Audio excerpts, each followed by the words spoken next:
በጣም የሚገርመኝ መጽሐፍ ቅዱስ ክፍል አለ።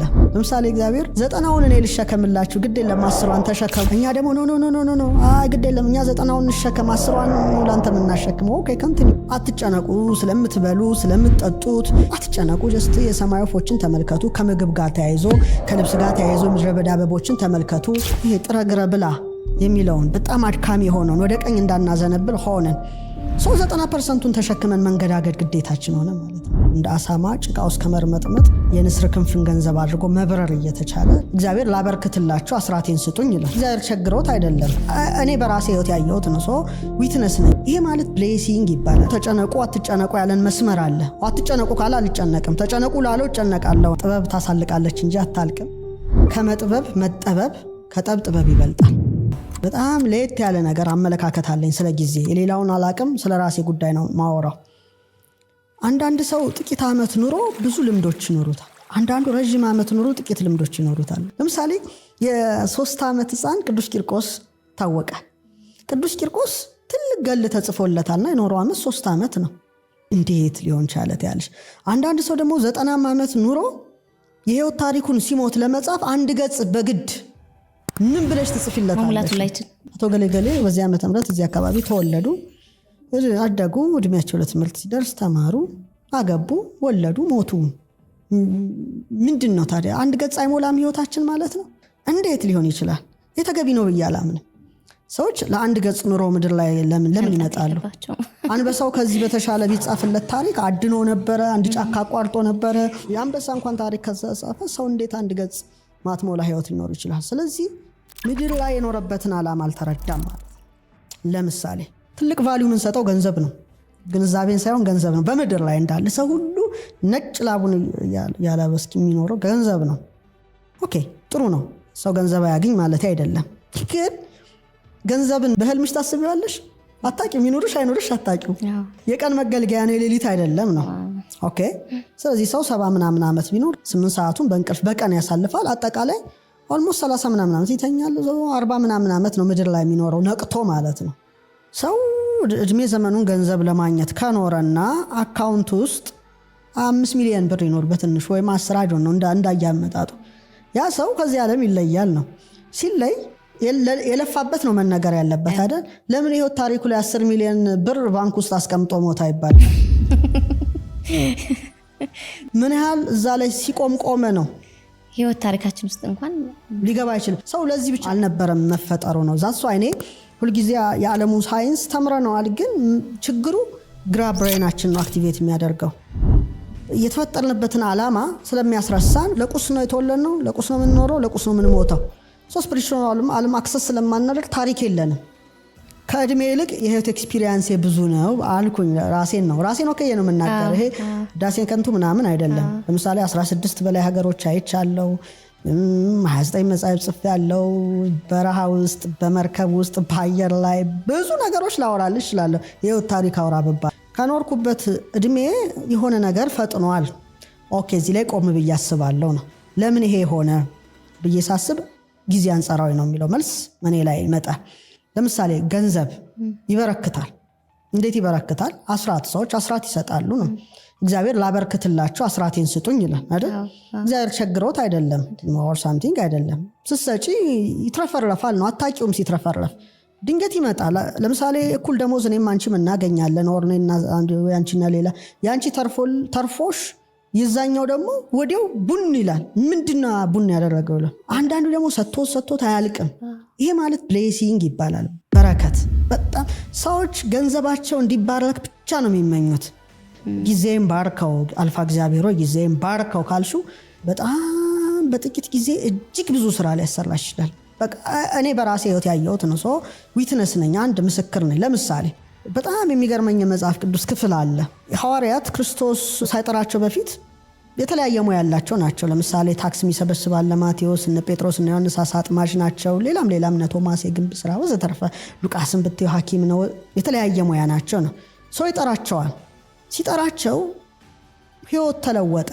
ያቺ ሞመንት የህይወት ቁልፍ ትለወጣለች። ምንድነው የሆኑት? ሱፐርናቹራል ነገርን ኤክስፒሪየንስ ማድረግ ጀመሩ። ምሳሌ እንዳይረባቸው ህብስት በርክቶ ይበላሉ። በቃ ቀረለ ማለት ልፋት ቀረለ ነው። በጣም ትልቅ ጉዳይ ነው ማወራው። አሁን እንደውም እስካሁን ካለው ለኔ ትልቅ ጉዳይ ነው ይሄ ብናገረው። ውሃ ወይን ይሆናል። ባህር ላይ እንምጣ ሲሉት እነ ጴጥሮስ ነው ይላቸዋል። ነፋስ ሲገሰጽ ያሉ ሙሴ ብርሃን ሲበራ በጣም ስፍር ቁጥር የሌለው ደግሞ አጾሙ ሞይ ሲሏቸው ሙሽራው እያለ ሚዜዎቹ አይጾሙ ይላቸው እና የነበሩበት ህይወት በጣም በቃ አይተውት ማያውቁት ነው። ከስቅለቱና ከትንሳኤው በኋላ ጥቂት ሲለያቸው አሳ ለማጥመድ ሌሊቱን ሁሉ ይታገላሉ ነው። የትግል ህይወት ነውና ዓለም ለኔ እንደዛ ሌሊት ሆኖ የሚታየኝ ዳይሜንሽን አለ። ትግል አሳ ግን የለም። መታገል አሳው ግን አይገባ። በኋላ ንጋት ላይ ወደ ውሃው ዳርቻ ጌታ ይገለጻል። ንጋት ራሱን ችሎ ትርጉም አለው እና መረቡን በቀኝ በኩል ጣሉ ይላቸዋል። እና በቀኝ በኩል ሲጥሉት 153 ትልልቅ አሳዎች ተያዙ። የቀኝ መንገድ በጣም ቀላል አይደለም። ግራ ሌላ ነው፣ ሌፍት ልፋት ነው፣ ቀኝ ራይት ነው። አሳውን ደግሞ ጠብሰን እንበላለን እናዘጋጃለን እንዳይሉ ሌላ የተጠበሰ አሳ ማን እንዳዘጋጀው የማይታወቅ ህብስት አለና ተለወጠ ነው። ኦኬ ያ ከሆነ ሰዎች ስጋዊ ማንነታቸውና መንፈሳዊ ማንነታቸው ማዋሃድ ከቻሉ በዚህ ልዕልና ደረጃ አሉ። አሁን ግን እየተከተልን ያለነው የግራውን መንገድ ነው። ለምሳሌ እግዚአብሔር 90ውን እኔ ልሸከምላችሁ ግድ የለም 10ዋን ተሸከሙ አይነት ነው። እኛ ደግሞ ኖ ግድ የለም እኛ 90ውን እንሸከም 10ዋን ነው ላንተ የምናሸክመው። ኦኬ ኮንቲኒው። አጠቃላይ ቅዱሳት መጻሕፍትን ትምህርት ስትመለከቺ በዚህ ዓለም ስላለው ጉዳይ እንድንጨነቅ አልተፈቀደልን። አትጨነቁ ነው በጣም ትልቁ ሜሴጅ። አትጨነቁ ስለምትበሉ፣ ስለምትጠጡት፣ ስለምትለብሱት አትጨነቁ። ጀስት የሰማይ ወፎችን ተመልከቱ። ከምግብ ጋር ተያይዞ ከልብስ ጋር ተያይዞ ምድረ በዳ አበቦችን ተመልከቱ። ሰሎሞን እንኳን ከነሱ እንዳንዱ አልለበሰም። እናንተችን መንግስቷና ጽድቋን ፈልጉ እኔችን ቀድጃታለሁ፣ በዚህ ምንም የምታጡት ጉዳይ የለም ባካችሁ አይነት ነው። ትኩረት ማድረግ ያለብኝ ወደ አዘዘኝ ይመስላል። መንግስቱ ምንድነው? ጽድቅ ምንድነው? ሌላ ጉዳይ ነው። ኦኬ አሁን ግን ዓለም እንዲገለበጠችብን ያን ጉዳይ ያን ሪያሊቲ ነው። አይሽ መነሳንሱን ወደ ግራ እንደምናዞረው ይሄ ጥረ ግረ ብላ የሚለውን በጣም አድካሚ ሆነን ወደ ቀኝ እንዳናዘነብል ሆነን 90% ተሸክመን መንገዳገድ ግዴታችን ሆነ ማለት ነው። ብሌሲንግ የለም ላይፋችን ላይ በረከት የለም። በቃ ምንም የለም። ትደክሚያለሽ፣ ትለፊያለሽ፣ ነጭ ላብ አልበጥ እስከ ሞት ድረስ ትጓዣለሽ። ይሄን ኤክስፒሪየንስ ማድረግ አትቺ። ምክንያቱም እሱ ያለን ሌላ ነው። ተጨነቁ አትጨነቁ ያለን መስመር አለ። አትጨነቁ ካለ አልጨነቅም፣ ተጨነቁ ላለው እጨነቃለሁ ነው። ስለዚህ ይሄን እሰጥሃለሁ፣ የሚጨመርልሃል። ይሄ ምድራዊ ላይ ያለውን ጉዳይ ዓለም ማየት የሚፈልገውን የሚጓጓውን ሁሉ ተዋ እሰጥሃለሁ፣ አትጨነቅ ልጄ፣ የኛውን ተጨነቅ ካለኝ አምላኬ አልፋ እግዚአብሔር ነው ይሄን ያለው። አደምጠዋለሁ። ካደመጥኩት የኔ ሪያሊቲ ሌላ ነው። አንድ ዓለም ላይ እንኖራለን። እኔ የምኖርበትና አንድ ሰው የሚኖርበት ሪያሊቲ ይለያያል ነው። ልክ እንደ ቀኙና ግራው መንገድ ነው። ግራው ትግል ነው፣ ይታገላል እያለ አንዳንዱ ደግሞ አይታገልም። ለምሳሌ ሁሉም ጥለው የሄዱት ተመልከቻቸው። በረሃ ውስጥ አይራቡም እኮ ምግብ አይደል የሚፈልጉ። ምግብ ከፈለጉ አንድ መልአክ ተልኮ ልክ እንደ ኤልያስ ህብስት ይመግባቸዋል። ያ ደግሞ በማዕዛን ብቻ ይረካሉ። በቃ ዛሱ ምግብ ከቆመ እነሱ ማየት የሚፈልጉት ሌላ ሪያሊቲ ነው። ብርሃን ሲወርድ፣ መላእክት ሲወጡ ሲወርዱ፣ ሌላ ምድር ላይ ሆኖ ጀስት ሄቨንን እንደማጣጣም እንደ ያዕቆብ ተኝቶ ድንጋይ ተንተርሶ የወርቅ መሰላል እንደተመለከተው ምድር ላይ ሆኖ ረቂቁን ዓለም ያያሉ ነው። ይሄ ደግሞ ጥሮ ግሮ ላቡን ጠፍ አድርጎ ይኖራል። እና ምንድነው ወደ መጽሐፉ ስንሄድ ብዙ ጊዜ የሚባለው ኮንሰፕት ከአንዱ አንዱ ይለያያል። በቃ ይሄን ያየሁት ነው፣ በራሴ ነው። ሌላው አይመለከተኝም። በዚህ ላይ አንድ የራሴ የሻራ ያለኝ ሰው በመሆኔ ማለት ነው። ስለዚህ ሰዎች ጊዜያቸው እንዲባረክ እግዚአብሔርን ቢጠይቁት።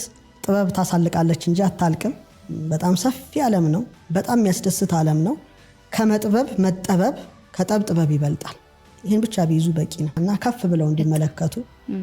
ዝቅ ካልሽ ዝቅታ ብዙ ጊዜ ላለው እንደ አሳማ ጭቃ ውስጥ ከመርመጥመጥ በልዕልና መጓዝ የንስር ክንፍን ገንዘብ አድርጎ መብረር እየተቻለ ለምንድን ነው? እና ሰዎች ሌላ የሚናገሩትን ነገር በጣም ቢጠነቀቁ ከባድ ነው። አንደኛ በእኛ ትምህርት ከነፍስ የሚወለዱ ነገሮች አሉ። ልብ መውለጃ ናት። ቃልን ተወልዳለች፣ ትንፋስን ታወጣለች። ስለዚህ ልብ ሀሳብ ነው። ሰዎች የሚያስቡት ራሱ ኃይል አለው እንኳን የሚናገሩት። ስለዚህ የምናስበውን በጣም ብንጠነቀቅ ራሱን የቻለ ኃይል ስለሆነ ማለት ነው። ኃይለ ንባብ የሚባል አለ። ቃል ነው። ቃል በጣም ኃይል አለው እና የምንወረውራቸው ቃላቶች እጅግ ከፍተኛ ኃይል አላቸው። አንድ ነገር ወደ አንድ ቅርጽ የመለወጥ አቅም አላቸው። ለምሳሌ ይሄ ውሃ ቀተሽልኛል አይደለ? እስካሁን ያወራነው ነገር በጎ ነገር ስለሆነ ይህን ውሃ ደስ ብሎኝ ነው የምጠጣው። ምክንያቱም የተናገርኩት ቃል ኤነርጂ ውሃው ላይ ያርፋል ነው። ጀስት ሜሞሪውን ይይዘዋል ነው። ለምሳሌ እናት አባቶቻችን ጠበልን ውጪ ያስቀምጣሉ። ጀስት ለምን የምንናገረው ነገር ውሃውን ያረክሰዋል ነው፣ ይበክለዋል እና አንቺ ያድነኛል ብለሽ የምትጠጪው መልሶ ይገልሻል ነው። ስለዚህ የምናወጣው ቃል ራሳችን መልሶ ይገለናል ነው። ለምሳሌ ጃፓናዊ ሳይንቲስት እንዳደረገው ማለት ነው። ውሃ ላይ ጥሩ ቃል መጥፎ ቃል ጽፎ ድጋም አደረገ ነው። ሪሳይት ያደርጋል። I love you I hate you ፖዚቲቭ ወርድስ ኔጌቲቭ ወርድስ። ከዛ ጥሩ ቅርጽ የሰራው መልካም ቃል የተነገረበት ውሃ ነው። ክፉ ቃል የተነገረበት ውሃ በጣም በ24 ሰዓት ውስጥ ነው የተፈረከሰው።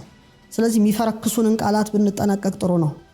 በጣም አንደበታችን ቁጥብ የተረጋጋ ከምስጋና በቀር ሌላ ባያወጣ እመርጣለሁ። ምክንያቱም መልሶ እኛኑ ነው የሚጎዳን ማስጠየቁ ሌላ። ሶስተኛ ኢቭን ከልብ እስትንፋስ ይወጣል ይባላል። ስርጸት በሃ ፊደል እንወክላታለን።